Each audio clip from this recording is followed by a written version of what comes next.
George Soros, the staunchly pro-European billionaire, has warned the EU could collapse if the Italians decide to leave the bloc in protest over the way they were treated during the coronavirus pandemic.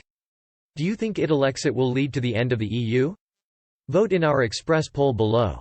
The hedge fund veterans' admission comes as discontent appears to be growing among Italians as their country slowly emerges from the lockdown. Initially, Italy was Europe's worst-hit country in the pandemic and the first to go into lockdown.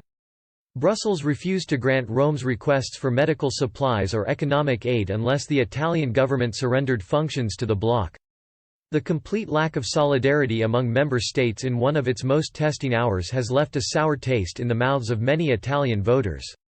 In an interview with Dutch newspaper De Telegraaf, Mr. Soros, 89, warned the plummeting support for the bloc in what was once a country with strong pro-European views could have devastating consequences for the EU.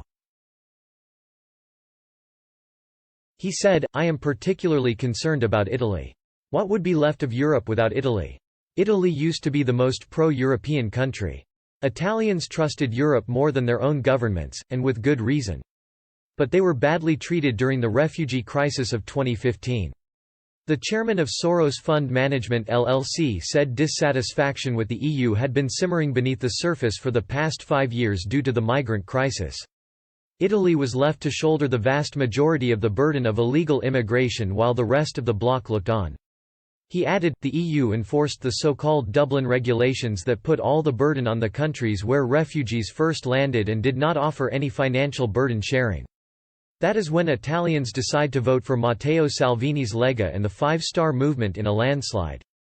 More recently, the relaxation of state aid rules, which favor Germany, has been particularly unfair to Italy, which was already the sick man of Europe and then the hardest hit by COVID-19.